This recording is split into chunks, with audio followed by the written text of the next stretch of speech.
Hello everyone, क्या हाल चाल। तो आइए स्टार्ट करते हैं FST 3 का डिस्कशन। सबसे पहला सवाल आप सबके सामने। An aqueous solution of H2SO4 is 49% by mass and has a density of 1.4 gram per ml. The molality of this solution is closest. Concentration unit का एक सिंपल सवाल। अगर आपको फॉर्मूला याद है तो सवाल में कोई दम नहीं है, और फॉर्मूला नहीं याद है तो यह सवाल आपके लिए बेहतरीन भी है। मोलैरिटी का फॉर्मूला आप सबको पढ़ाया जाता है, %W/W into density into 10 upon molecular weight, right. %W/W दे रखा है, सवाल में डेंसिटी भी उन्होंने हमें दिया है, इंटू 10 अपॉन मॉलिक्यूलर वेट, और H2SO4 का जो मॉलिक्यूलर वेट है वो 98 है। तो 49 2 इसे किया सिंप्लीफाई, 0.7 इंटू 10 यानी आंसर कितना आ गया 7। आई होप हाँ, ये सवाल में अगर आपको ये फॉर्मूला याद है तो बहुत आसान है, और अगर ये फॉर्मूला नहीं याद है तो यही सवाल फिर कठिन हो सकता है। अगला सवाल आप सबके सामने, प्यारा सवाल, मोल कंसेप्ट के अच्छे सवालों में गिना जाएगा। A compound has the empirical formula CH2O and has a vapour density of 45, right. यानी उसका हमें एम्पिरिकल फॉर्मूला दिया है और उसका वेपर डेंसिटी दिया है, ठीक है sir. When 9 gram of this compound reacts completely with excess of sodium bicarbonate, the volume of CO2 evolved at STP is। तो सबसे पहले आपको क्या समझना है कि सर वो जो मॉलिक्यूल है उसका एम्पेरिकल फॉर्मूला है CH2O।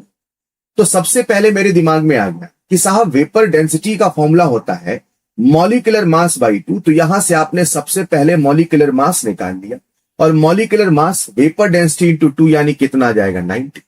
यानी वो जो भी कंपाउंड है उसका मॉलिक्यूलर वेट 90। अब ये एम्पेरिकल फॉर्मूला से बच्चे ने सबसे पहले निकाल लेना एम्पेरिकल फॉर्मूला मास। तो 1 कार्बन 2 हाइड्रोजन 1 ऑक्सीजन यानी 12 + 2 + 16, ये कितना आ जाएगा 30। अब उसका empirical formula mass 30, molecular mass 90 है। तो आपको ये तो समझ में आ गया कि उसका जो एक्चुअल फॉर्मूला होगा उसके लिए मुझे फैक्टर निकालना होगा, और फैक्टर कैसे निकालते हैं आप सब जानते हैं, molecular mass by empirical formula mass. तो वो फैक्टर कितना आ गया मेरे प्यारे बच्चों, वो फैक्टर आ गया 3। यानी उस कंपाउंड का जो एक्चुअल फॉर्मूला है, या तो कह दो उसका मॉलिक्यूलर फॉर्मूला है, वो कितना हो जाएगा CH2O का होल थ्राइस। यानी ये कंपाउंड बन चुका है C3H6O3। C3H6O3 को अगर आप थोड़ा सा ऑर्गेनिक केमिस्ट्री के हिसाब से समझें तो शायद इसका जो फॉर्मूला होगा, इसका जो स्ट्रक्चरल फॉर्मूला होगा वो CH3CHOH CH3CHOH COH होगा। यानी ये कार्बोक्सिलिक ग्रुप है। सर ये जानना क्यों जरूरी है कि कार्बोक्सिलिक ग्रुप है? ये जानना इसलिए जरूरी है मेरे प्यारे बच्चों क्योंकि तभी आप रिएक्शन करा पाएंगे, और ये आपके सामने आ चुका है C3H6O3 का फॉर्मूला। अब इसकी रिएक्शन आपने किससे कराई है? सोडियम बाइकार्बोनेट से, है ना। किससे कराई है? सोडियम बाइकार्बोनेट से। तो जब आप इसकी रिएक्शन सोडियम बाइकार्बोनेट से कराएंगे तो प्यारे बच्चों यहां पे एक सॉल्ट बनता है, और इसे आप सब जानते हैं लैक्टिक एसिड भी कहते हैं। और जब ये सॉल्ट बनेगा तो सॉल्ट सोडियम इसके हाइड्रोजन से रिएक्शन करेगा, और यहां पे कंपाउंड का फॉर्मेशन होगा, that is sodium lactate. C3H5 एक हाइड्रोजन चला गया, O3 और साथ में बन चुका है सोडियम लैक्टेट, और साथ में बना है पानी, और साथ में बना है CO2। What is the concept in this numerical कि आपसे उसने CO2 का वॉल्यूम पूछा है, और CO2 का जो डिसीजन है वो यहां से होगा, और रिएक्शन क्योंकि बैलेंस है तो आप देख सकते हैं इसका जब 1 मोल जाएगा तो 1 मोल आएगा। यानी जितना ये होगा उतना ही CO2 बने, जितना ये कंपाउंड होगा उतना ही CO2 बनेगा। अब मुझे ये सोचना है ये कंपाउंड कितना है, तो जरा ध्यान से देखिए। इस कंपाउंड का मास दे रखा है 9 ग्राम।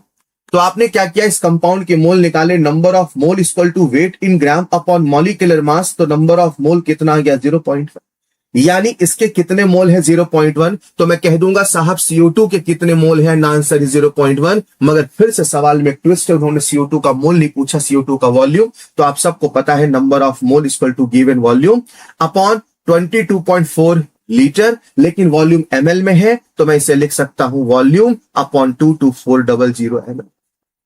यहां से आपने वॉल्यूम निकाला तो 22400 इंटू 0.1 यानी कितना आ गया 2240 ml। So answer is nothing but option number 2। क्या ये सवाल सबको क्लियर है? अच्छा सवाल। तो मूल कंसेप्ट में जब भी उसे कठिन सवाल बनाना होता है वो थोड़ा सा इन कंसेप्ट को मिक्स कर देता है। जब आप रिएक्शन नहीं लिख पाते हैं सवाल कठिन हो जाता है, राइट। आइए चलते हैं अगले सवाल की ओर। अगला सवाल एटॉमिक स्ट्रक्चर का सिंपल सा सवाल, साई 311 इज अप्लीकेबल फॉर।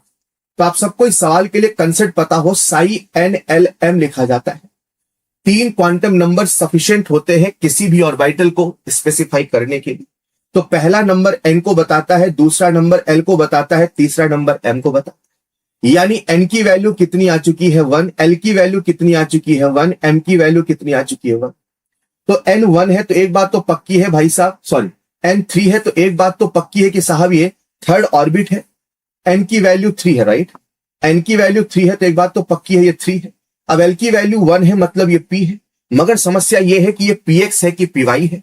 तो आप सबको ऐसा क्लास में पढ़ाया जाता है कि p के 3 ऑर्बिटल होते हैं, 3 डिजनरेट ऑर्बिटल होते हैं, एक px, एक py, एक pz। और जब भी m की वैल्यू 0 होती है वो हमेशा pz होता है, लेकिन m की वैल्यू जब -1 और +1 है तो वो px और py में इंटरचेंज हो सकता है। यानी जो +1 है वो px भी हो सकता है, py भी हो सकता है। यानी कि जो ऑर्बिटल है वो 3px भी हो सकता है, वो 3py भी हो सकता है। मगर ऑप्शन में केवल 3px है, इसलिए आंसर 3px होगा। सर अगर ऑप्शन में 3py होता तो दोनों हो सकता था, फिर ऑप्शन होता बोथ 1 एंड 2, राइट। हाँ, केवल 3py होता, 3px नहीं होता तो वो भी हो सकता था। तो आपको याद रखना है कि m बराबर 0 ये हमेशा z कोऑर्डिनेट को दर्शाता है, ऑलराइट। अगर समझ पाए हैं तो चलते हैं अगले सवाल की ओर। The maximum number of electrons that can have the quantum number n = 3 and ms = -1। बच्चे सवाल को कई बार फॉर्मूले से करते हैं, लेकिन आपको मैंने क्लास में भी कहा ऐसे सवालों में फॉर्मूले मत लगाइए, वरना इतने फॉर्मूले हो जाएंगे कि उन्हें समेट पाना मुश्किल होगा। आपसे पूछा क्या है, कितने इलेक्ट्रॉन ऑक्युपाई कर सकता है। तो भाई मेरे इलेक्ट्रॉन होते कहां है, ऑर्बिटल में। तो पहले ये पता करो ना n बराबर 3 में कितने ऑर्बिटल। ऑर्बिटल का फॉर्मूला याद है तो ठीक, नहीं तो ऐसे कर लो। सर कैसे, अगर n बराबर 3 है तो क्या l की वैल्यू क्या क्या हो सकती है। सर n = 3 के लिए l = 0 भी हो सकता है, l = 1 भी हो सकता है, l = 2 भी हो सकता है। और जब l की वैल्यू 0 होगी तो m की वैल्यू 0 होगी, जब l की वैल्यू 1 होगी तो m की वैल्यू -1 0 +1 होगी, और जब l की वैल्यू 2 होगी तो m की वैल्यू -2 -1 0 +1 +2 होगी। ये जो आपके सामने आए मेरे बच्चे यही टोटल नंबर ऑफ ऑर्बिटल है। तो जरा बताइए टोटल कितने ऑर्बिटल हो गए। सर 3 5 1 5 3 8 और 1 9, यानी टोटल कितने ऑर्बिटल हो गए 9। टोटल कितने ऑर्बिटल हो गए 9। तो बच्चों अगर 9 ऑर्बिटल हैं और आपको यह भी पता है कि 9 ऑर्बिटल में टोटल 18 इलेक्ट्रॉन आएंगे, 9 ऑर्बिटल में total 18 electron can accommodate maximum, can accommodate maximum.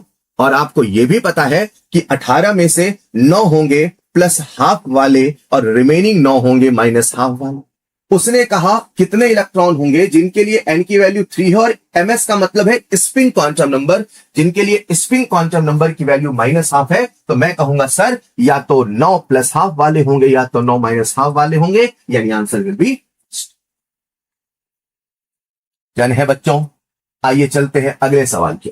अगला सवाल थोड़ा ट्रिकी हो सकता है कुछ बच्चों के लिए, लेकिन जिनके कंसेप्ट बहुत प्यारे तरीके से बने हैं उनके लिए कठिन नहीं। The de Broglie's wavelength of an electron in the second Bohr orbit of helium plus is the same as that of an electron in the first Bohr orbit of hydrogen. करने का दो तरीका बच्चे को डी ब्रॉगली याद होना चाहिए, या तो लैम्डा = h/mv से कर ले, और एक दूसरा फॉर्मूला आपको पढ़ाया जाता है 2πr = n लैम्डा। तो आप जिससे चाहे उससे कर ले, मैं 2πr = n लैम्डा से कर देता। एक एटम कौन सा है, हीलियम प्लस, और एक एटम कौन सा है, हाइड्रोजन, राइट। तो सबसे पहले हीलियम प्लस के लिख देता हूं मैं 2πr = n लैम्डा, राइट। यहां से आप सॉल्व करेंगे तो n दे रखा है कितना, जरा देख ले। Second Bohr orbit of helium plus मेरे बच्चों, यहां से जब मैं n की वैल्यू पुट करूंगा तो लैम्डा कितना आ जाएगा, πr। और रेडियस का फॉर्मूला सभी बच्चों को याद है, रेडियस का फॉर्मूला होता है r0, यानी 0.529 × n² × n²/z। क्लियर है क्या? Yes sir. तो लैम्डा कितना आ गया, πr। आर की वैल्यू क्या लिख दूंगा, r0 × n²। n की वैल्यू कितनी थी 2, तो 2 का स्क्वायर 4, अपॉन जेड, यानी सॉल्व होके कितना आ गया मेरे बच्चे, 2πr0। अब हम यही डी ब्रॉगली वेवलेंथ निकाल लेते हैं हाइड्रोजन के लिए, तो अगेन फॉर्मूला लगा लेते हैं 2πr = n लैम्डा। यहां से लैम्डा कितना आ गया, 2πr अपॉन n। n की वैल्यू कितनी है, 1। n की वैल्यू कितनी है, 1, यानी 2πr आ गया। और फिर रेडियस का फॉर्मूला रख देते हैं, तो रेडियस का formula r0 into n square by z। n की वैल्यू कितनी है बच्चों, 1। z की वैल्यू कितनी है, 1, यानी ये कितना आ चुका है, 2πr0। तो बताइए डी ब्रॉगली वेवलेंथ दोनों के लिए सेम है कि नहीं है, डी ब्रॉगली वेवलेंथ दोनों के लिए सेम है कि नहीं, तो आंसर है सेम है, यानी असर्शन तो सही। अब आ जाइए रीजन में। The angular momentum of an electron in a Bohr orbit is directly proportional to the principal quantum number. The angular momentum of an electron in a Bohr orbit is directly proportional to the principal quantum number. तो मैं आप सबको बता दूं, आप सबने angular momentum का formula पढ़ा है, mvr = nh/2π। हाँ साहब, एंगुलर मोमेंटम का ये फॉर्मूला है, तो वो कहता है डायरेक्टली प्रोपोर्शनल है। तो हाँ, ये भी सही है, असर्शन भी सही है, रीजन भी सही है, but reason is not the correct explanation. मुझे ये बताने की आवश्यकता है रीजन क्यों करेक्ट एक्सप्लेनेशन नहीं। जब मैंने उस असर्शन को सॉल्व किया तो मेरा एक्सप्लेनेशन अलग था, रीजन महज एक कंसेप्ट, एक फैक्ट को बता रहा, उसका सही एक्सप्लेनेशन नहीं है। तो आंसर हम क्या देंगे प्यारे बच्चों, option number 2। Is this clear? आइए चलते हैं अगले सवाल की। For the reaction A plus 2B, which is in equilibrium with 2C plus D, initial concentration of A is A and that of B is 1.5 times that of A। यानी उसने कहा है कि किसी एक की कंसंट्रेशन अगर A है, राइट, तो B की कंसंट्रेशन उसका 1.5 टाइम है। क्या ये लाइन समझ में आई? अब ये शुरू की दो लाइन का interpretation. Concentration of A and D R same at equilibrium. Equilibrium का कोई भी सवाल आएगा, सबसे पहले रिएक्शन को खींच के इक्विलिब्रियम पे लाया जाएगा, गिवन इंफॉर्मेशन से कंपेयर कराया जाएगा। अगर सवाल बोले अल्फा, तो फॉर्मूला लगाना nx = a अल्फा, और वो गाना फिर से गाया जाएगा। तो a 1.5a, इसे लिखूंगा मैं a - x, इसे कहूंगा 1.5a - 2x, this will be 2x and this will be x। अच्छा, सबका फिजिकल स्टेट नहीं बोला तो गैसियस मान ले, और गैसियस है तो डेल्टा एनजी कितना हो चुका है, 0। और अगर डेल्टा एनजी 0 है तो वॉल्यूम के बारे में सोचने की आवश्यकता नहीं है। रिएक्शन को खींच के क्रम पे लाना पड़ेगा, ला लिए। फिर वो कहता है the concentration of A and D R से, गिवन इंफॉर्मेशन से कंपेयर कराना पड़ेगा ए एंड डी आर से, यानी a - x बराबर कह दोगे x, यानी इसको किया सिंप्लीफाई तो 2x = a, यानी x बराबर आ गया a/2। x की वैल्यू आ गई, मगर उसने पूछा क्या, What should be the concentration of B at equilibrium? तो बताइए B की कंसंट्रेशन कितनी होगी? The concentration of B at equilibrium is 1.5a - 2x। इसे मैं सिंप्लीफाई करूंगा तो 1.5a - 2 इंटू a/2, 2 से 2 कट गया, and answer is nothing but a/2, and answer is nothing but a/2। Clear है? आइए चलते हैं अगले सवाल की ओर। A solution is prepared by mixing equal volume of 0.1 molar acetic acid and 0.05 molar NaOH. The pH of the resulting solution is। आयनिक का rule है, सबसे पहले सॉल्यूशन को पहचानो, रिएक्शन होती है तो रिएक्शन कराओ, सबसे पहले बनने वाले सॉल्यूशन का पता लगाओ, SaSP के सॉल्ट से ना घबराओ और पानी से। प्यारे बच्चों, क्या आज यहां पे एसिड और बेस को मिलाया है? Yes sir. क्या इन दोनों के बीच में रिएक्शन होगी? Yes sir. और एसिड बेस की रिएक्शन से क्या बनेगा? सॉल्ट। कौन सा सॉल्ट? CH3CONA+H2। अब देखते हैं कौन कौन बचा, कौन कौन नहीं बचा। ठीक, इक्वल वॉल्यूम बोला है, तो वॉल्यूम बोला है इक्वल, तो मैं पसंदीदा वॉल्यूम अपना क्या ले लूं? 1 लीटर। और आप सब जानते हैं number of mole equal to molarity into volume, और अगर वॉल्यूम 1 लीटर है, अगर वॉल्यूम 1 लीटर है तो जो मोलैरिटी है वही मोल के बराबर। Right, right sir. तो बताइए एसिटिक एसिड के कितने मोल हैं साहब? 0.1। NaOH के कितने हैं? 0.05। Done sir, done. T बराबर T इक्विलिब्रियम पे ये कितना आएगा? 0.1 - 0.05, 0.05, 0.05। तो चेक करिए सॉल्यूशन में कौन कौन बचा। सर जो रिजल्टेंट सॉल्यूशन है उसके अंदर जो भी चीजें बची हैं उनमें से एक ये है और एक ये है और एक ये है, तो जरा ध्यान से सॉल्यूशन को पहचानिए। एक वीक एसिड है, यस सर। उसका कॉन्जुगेट है, यस सर। किसी भी स्ट्रॉन्ग बेस के साथ सॉल्ट है, यस सर, यानी मैं कह दूंगा सर ये बफर है, यानी फॉर्मूला किसका लगाऊंगा, बफर का। अब सभी बच्चों को बफर का फॉर्मूला आना चाहिए।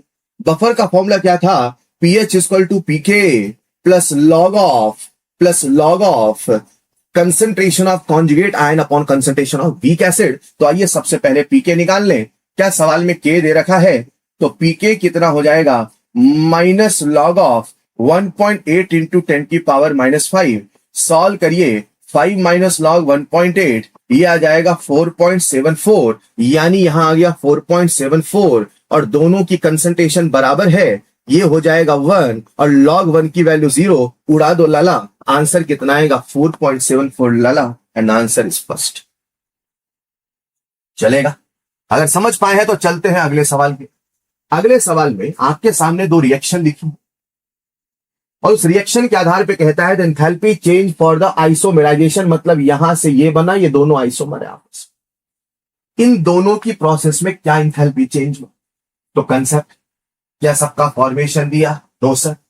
क्या कंबस्शन दिया, नो सर। क्या बॉन्ड एनर्जी दिया, नो सर।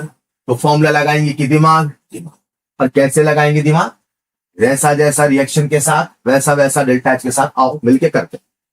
ये हमारी डिजायर्ड रिएक्शन है ना, मतलब ये वाली रिएक्शन हमें चाहिए, this is our required reaction, right. इसके बाईं तरफ कौन है, ये कहां लिखा है, ऊपर वाले में स्टोइशियोमेट्री 1, यहां पे भी 1, किसी नंबर से मल्टीप्लाई करने की आवश्यकता नहीं है। तो for the sake of simplicity मैं आपके सामने पहली रिएक्शन लिख देता हूं, C2H5OH लिक्विड, और साथ में है ब्ला ब्ला ब्ला ब्ला ब्ला ब्ला ब्ला ब्ला ब्ला, बाकी से कोई मतलब ही नहीं है ना भाई। और मैं क्या करता हूं, इसके बगल में इसका डेल्टा H1 लिख देता हूं, इसका डेल्टा H1 कितना है, -1368। अब सेकंड रिएक्शन से हमें चाहिए CH3OCH3, ये रहा, मगर ये लेफ्ट हैंड साइड में हमें चाहिए राइट हैंड साइड में। हम क्या करेंगे, रिएक्शन को उलट देंगे। रिएक्शन को उलट देंगे तो सारा मामला लेफ्ट हैंड साइड में और राइट हैंड साइड में आ जाएगा, हमें जो चाहिए दैट इज CH3OCH3।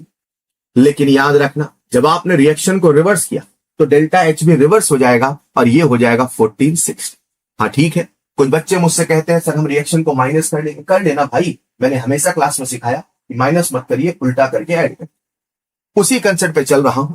अब इसे कह दीजिए रिएक्शन नंबर 1, इसे कह दीजिए रिएक्शन नंबर 2, एक को कह दो रिएक्शन नंबर 1, एक को कह दो रिएक्शन नंबर 2, और हमें जो रिएक्शन चाहिए वो मिल गया।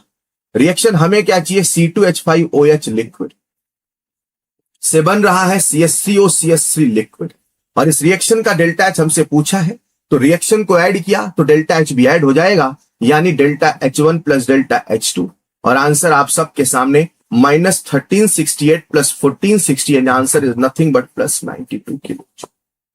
चलिएगा भाई, तो इस प्रकार से इस सवाल को हमने कर लिया। ऐसे कुछ नई चीजें मिले तो घबराना नहीं है, उस कंसेप्ट से ही चलना है जो आपको सिखाया है। अगला सवाल, फॉर अ रिएक्शन गिवन है, the QP at 27 degree Celsius is -28 kilo calorie, the QV is, right, QV पूछा है। तो आप सबको फॉर्मूला याद आए, डेल्टा H बराबर delta U plus delta NGI, ये फॉर्मूला याद आया। और आपको बार बार पढ़ाया जो डेल्टा H होता है वही QP होता है, जो डेल्टा U होता है वही QV होता है, यानी फॉर्मूला लिखा जा सकता है QP equal to QV plus delta NGRT। Done sir, done.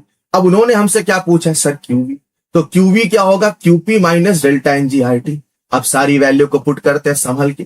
QP कितना दिया है, -28, ना -28 किलो कैलोरी, यूनिट का विशेष ध्यान रखें। अब डेल्टा NG की वैल्यू कितनी आओ निकाल दें, ये लिक्विड है, ये सॉलिड है, गिनना नहीं, बस यही गैस है, इसकी स्टोइशियोमेट्री 1 है तो डेल्टा NG 1 है। और R अब मुझे किसमें लिखना पड़ेगा सर, कैलोरी में। टेम्परेचर कितना दे रखा है, देखो जरा 27 डिग्री सेल्सियस, यानी कितना 300 केल्विन, लेकिन अभी आपने R किसमें लिखा, कैलोरी में। इसे 1000 से डिवाइड करोगे तब क्या बनेगा, किलो कैलोरी। तो सिंप्लीफाई किया तो आप सबके सामने आ गया -28 -0.6, and answer is -28.6 kilo. Is this clear? आइए चलते हैं अगले सवाल। Vapour pressure of pure liquid A and B are this and this, है ना। उन्होंने हमें दे रखा है PA0, और PA0 की वैल्यू दे रखी है 80 mmHg, और उन्होंने हमें PB0 भी दे रखा है, PB0 की वैल्यू दे रखी है 120 mmHg, राइट। PA0 भी दिया है, PB0 भी दिया है। अब प्रश्न मुझसे कहता है solution is found by mixing 2 mole of A with 3 mole of B. तो आओ सबसे पहले ए का मोल फ्रैक्शन निकालें, जिसका पूछा उसका मोल बटे टोटल मोल, और टोटल मोल कितने हैं 5, तो मैं लिख दूंगा 2/5। तो एक्स से कितना आ गया 2/5, एक्स भी कितना आ गया 3/5। चेक कर लो सर, चेक कर लो। फिर कहता है the mole fraction of A in the vapour phase is, है ना, प्रश्न हमसे वाई पूछ, तो वाई का फॉर्मूला क्या है PA/PS। फॉर्मूला पानी जैसे याद होगा तो ही मजा आएगा मेरे बच्चों। और PA बोले तो PA0 इंटू एक्स से, और PS बोले तो PA0 इंटू एक्स से प्लस PB0 इंटू एक्स। अब समय है सारी वैल्यूज को तसल्ली से रखने का। PA0 कितना है 80, एक्स से कितना है 2/5, PA0 कितना है 80, एक्स से कितना है 2/5, PB0 कितना 120, एक्स भी कितना 3/5। आओ मिलके करें इसे सॉल्व। 16 पंचे 80, यहां किया सॉल्व तो 5 2 जा 5 4 जा 16 पंचे 80, इसे किया सिंप्लीफाई तो कितना आ गया 32। अच्छा चेक कर लेना, वाई पूछा, यस सर 32, और नीचे कितना आ गया है 16 दूना 32, 24 या 72, इसे करो सिंप्लीफाई तो कितना आ गया मेरे प्यारे बच्चों 32 अपॉन 104, राइट। इसे जब आप सिंप्लीफाई करते हैं तो मोटा मोटा लगभग आप डिवाइड करेंगे तो कितना आ जाता है 0.31। ऐसा भी नहीं है कि आप पहले डिजिट से नहीं डिसाइड कर सकते थे, पहला नंबर 3 आएगा और एक ही ऑप्शन में है तो आंसर क्या हो जाएगा फर्स्ट, चलेगा। तो सिंपल सवाल। आइए चलते हैं अगले सवाल पे। अगला सवाल कह रहा है addition of non volatile solute to a solvent always raises the boiling point of the solvent. तो बच्चों कंसेप्ट है जैसा नाम वैसा काम, जितना नाम उतना ही काम, ना तो थोड़ा ज्यादा ना तो थोड़ा। और आपको ये सॉल्यूशन चैप्टर में पढ़ाया जाता है कि जब लिक्विड सॉल्वेंट में कोई नॉन वोलेटाइल सॉल्यूट मिलाते हैं तो नॉन वोलेटाइल सॉल्यूट जैसे ही जाता है उसके कुछ मॉलिक्यूल सरफेस पे आते हैं और उससे वेपर प्रेशर घट जाता है, और वेपर प्रेशर जैसे ही घटता है वैसे हमें टेम्परेचर बढ़ाने में और एफर्ट लगाना पड़ता है ताकि वो बाहर के बराबर हो सके, और इसी को कहते हैं एलिवेशन इन बॉइलिंग, राइट।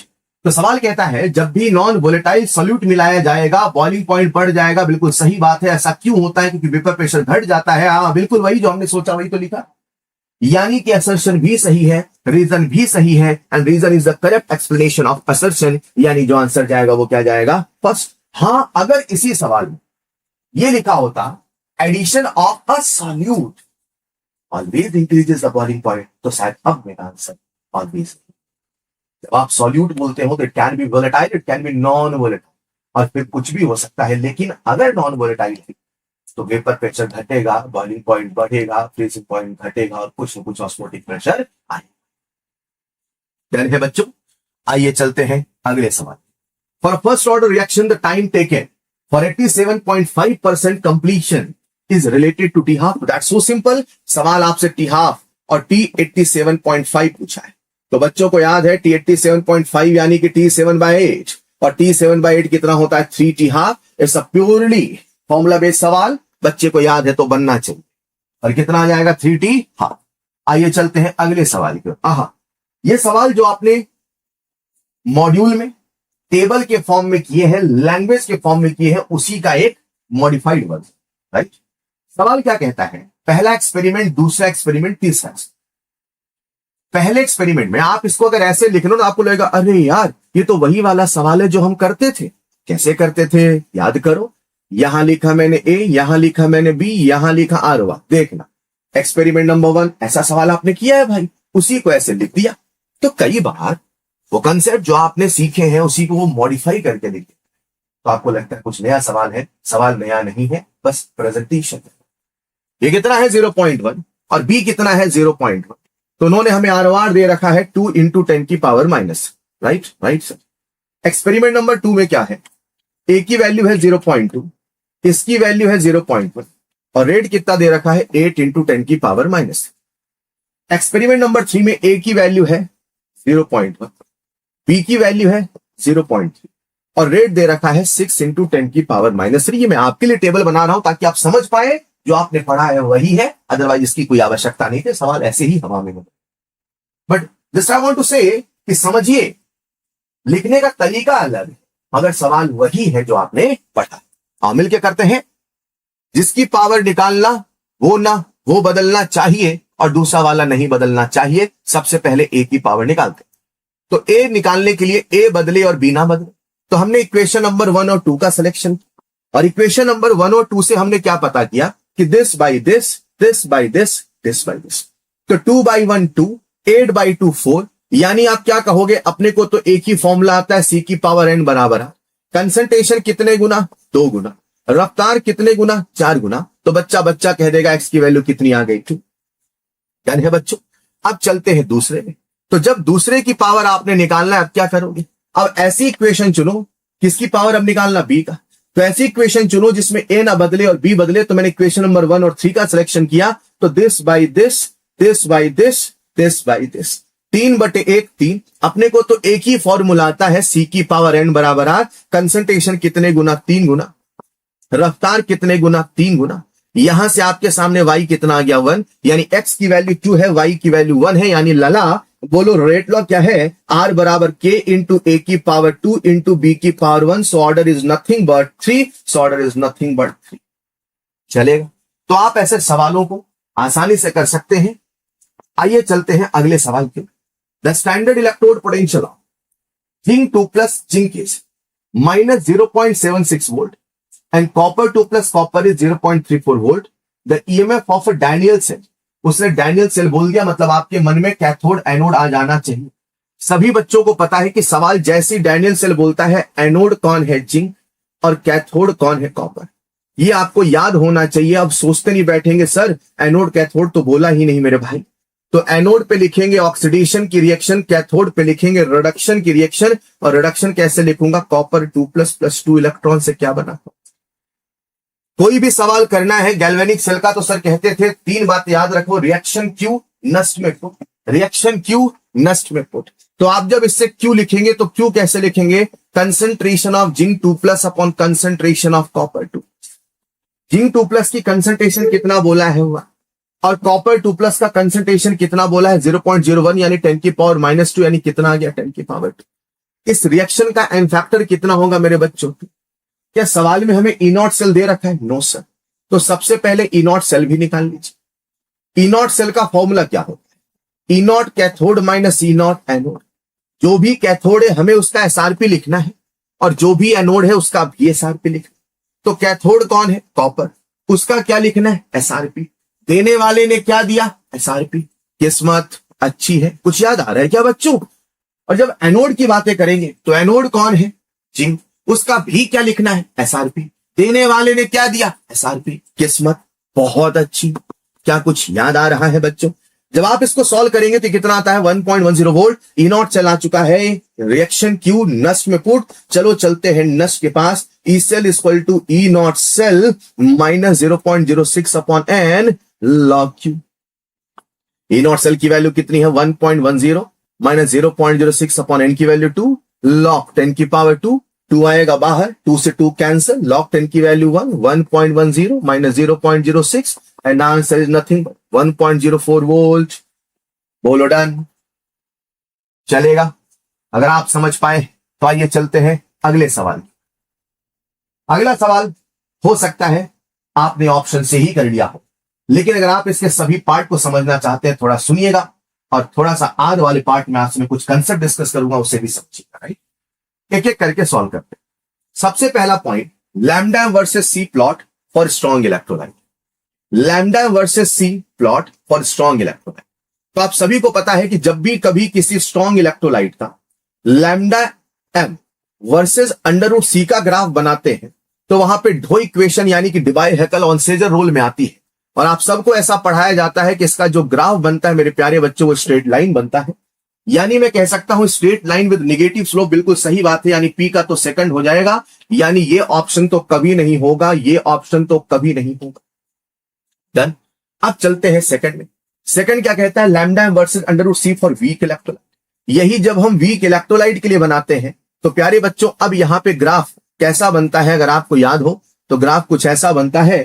तो सवाल कहता है curve with sharp rise near zero concentration. बिल्कुल सही बात है, कंसंट्रेशन जब जीरो की तरफ आता है तो वहां शार्प राइज होता है, यानी क्यू का 1 होगा, क्यू का 1 होगा, क्यू का 1 होगा, जो कि दोनों ऑप्शन में। अब डिसीजन आर और एस से होगा। तो जब आप आर वाले ऑप्शन को पढ़ते मैं यही लिख देता हूं, जब आप आर वाले ऑप्शन को पढ़ते हैं, या चलो पहले एस को निपटा लेते हैं। जब आप एस वाले को पढ़ते हैं, स्पेसिफिक कंडक्टेंस, स्पेसिफिक कंडक्टेंस का मतलब क्या है? Kappa. Specific conductance of strong acid versus dilution. अगर डाइल्यूशन कर रहे हैं और स्ट्रॉन्ग एसिड है मतलब स्ट्रॉन्ग इलेक्ट्रोलाइट, तो आप सबने पढ़ा है कि डाइल्यूशन करने पे जी बढ़ता है, लैम्डा एम बढ़ता है, लैम्डा ई क्यू बढ़ता है, मगर कप्पा घटता है, मगर कप्पा घटता है। तो सवाल कहता है कि बताइए क्या होगा? तो बच्चों ने कहा साहब एस का तो 4 होगा, आई एम डैम श्योर, और इसका 4 पहले ऑप्शन था, आंसर तो 1 ही होगा। वही मैंने कहा कुछ देर पहले कि बच्चों ने इस ऑप्शन से भी कर लिया हो। लेकिन थर्ड पार्ट को समझने की कोशिश करें। Conductivity of a solution versus concentration, conductivity of a solution versus concentration, conductivity of a solution versus concentration, conductivity of a solution versus concentration. पर फरमाइएगा, आप कप्पा वर्सेस सी की बात कर रहे हैं। आपने जो ग्राफ पढ़ा है, चाहे डिवाई हकल ऑन सीजर की बात करो, डिवाई हकल ऑन सीजर, चाहे स्ट्रॉन्ग और वीक की बात करो, वो लैम्डा एम वर्सेस सी है। मैं जो ग्राफ बनाने वाला हूं वो कप्पा वर्सेस, राइट। तो प्यारे बच्चों थोड़ा सा फील करिएगा। सबसे पहले आपको क्या कंसेप्ट पता हो? कंसेप्ट ये पता हो बच्चों को कि जैसे जैसे हम करते हैं डाइल्यूशन, जैसे जैसे हम करते हैं डाइल्यूशन, वैसे वैसे कंसंट्रेशन घटता है, और जैसे जैसे कंसंट्रेशन घटता है मतलब डाइल्यूशन करने पे सब बढ़ता है मगर कप्पा घटता है, यानी डाइल्यूशन करने पे कप्पा घटता है। तो लाला फिर ये भी तो कह सकते हो कि कंसंट्रेशन के इंक्रीज होने से, कंसंट्रेशन के इंक्रीज होने से कप्पा बढ़ता है, कंसंट्रेशन के इंक्रीज होने से कप्पा बढ़ता है। कंसेप्ट, जब आप कंसंट्रेशन बढ़ाते हो तो number of ions per unit volume बढ़ जाता है, और number of ions per unit volume बढ़ जाएगा तो कप्पा बढ़ेगा। यानी जब मैं कंसंट्रेशन और कप्पा का ग्राफ बनाऊंगा तो कंसंट्रेशन के बढ़ने से कप्पा बढ़ेगा। अब हमारे पास दो प्रकार के इलेक्ट्रोलाइट है। एक इलेक्ट्रोलाइट है जिसका नाम है स्ट्रॉन्ग इलेक्ट्रोलाइट, और एक इलेक्ट्रोलाइट है जिसका नाम है वीक इलेक्ट्रोलाइट, राइट। तो अगर आपसे कहा जाए कि साहब स्ट्रॉन्ग इलेक्ट्रोलाइट और वीक इलेक्ट्रोलाइट का ग्राफ बनाइए, एक तरफ लिखिए कप्पा और एक तरफ लिखिए कंसंट्रेशन, एक तरफ लिखिए कप्पा और एक तरफ लिखिए कंसंट्रेशन। थोड़ा फील करते हैं।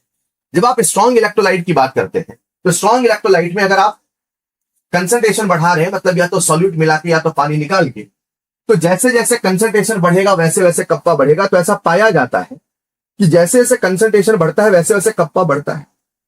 लेकिन अब जब आपने कंसंट्रेशन बहुत ज्यादा बढ़ा, जब आपने कंसंट्रेशन बहुत ज्यादा बढ़ा दिया तो आयंस इतने करीब हो जाएंगे, उनके बीच में अट्रैक्शन इतना ज्यादा हो जाएगा कि अब आयन की मोबिलिटी ही नहीं आएगी। और आप सबको याद हो, ऐसा मैं पढ़ाता हूं, अगर आपको कंडक्टेंस चाहिए तो आयन भी चाहिए, मोबिलिटी भी चाहिए। मैं अक्सर लाइन कहता हूं, खूब आयन खूब आयन खूब आयन, लेकिन मूव ही नहीं कर रहे तो कंडक्टेंस आने वाला नहीं है। कंडक्टेंस आता है आयन के कारण, नाना फ्री आयन के कारण, उनके अंदर मोबिलिटी भी नहीं चाहिए। तो जैसे जैसे कंसंट्रेशन बढ़ाते हैं ये ग्राफ पहले बढ़ता है और फिर धीरे धीरे घटने लगता है। ऐसा ही अक्सर स्ट्रॉन्ग इलेक्ट्रोलाइट के लिए ग्राफ पाया जाता है, ऐसा पाया जाता है, राइट। लेकिन जब आप वीक इलेक्ट्रोलाइट की बात करें तो आपको समझना है, अच्छा ये सबको पता है कि स्ट्रॉन्ग इलेक्ट्रोलाइट का जो अल्फा होता है वो लगभग 1 है, तो आप जब मिला रहे हो तो उसके अल्फा में चेंज नहीं आ रहा। लेकिन वीक इलेक्ट्रोलाइट में क्या होगा कि कंसंट्रेशन जैसे बढ़ाओगे उसका अल्फा और घट जाएगा, और अल्फा घट जाएगा तो नंबर ऑफ आयंस भी घट जाएंगे। मतलब देखा जाए यहां आयंस की संख्या उस तरीके से नहीं बदल रही जैसे यहां बदल, यहां आयंस कम होते जाएंगे। इसीलिए जब कंसंट्रेशन बढ़ाते हैं तो कप्पा में कोई बहुत ज्यादा वृद्धि नहीं आती है, ऐसा पाया जाता है, ऐसा किताबें लिखती हैं। अगर एसिटिक एसिड का कप्पा सी का ग्राफ बनाया जाए तो हल्का सा ऐसे चेंज आता है और ऑलमोस्ट ऐसे नजर आता है। मतलब यू कैन से इतना स्टीप चेंज, इतना बड़ा चेंज नहीं आता है, वीक में थोड़ा चेंज आता है। हाँ, अब उस सवाल को पढ़िएगा, देखते हैं समझ में आता है कि नहीं। तो सवाल कहता है conductivity of a solution versus concentration increases first then may decreases. क्या बोला उसने? Then may decreases. तो बिल्कुल सही बात है, आर का हो जाएगा third and answer will be nothing but option number 1। I hope ये सारी बातें आपको क्लियर है मेरे प्यारे बच्चों, और यहां पर आपका ये डिस्कशन भी होता है सवाल।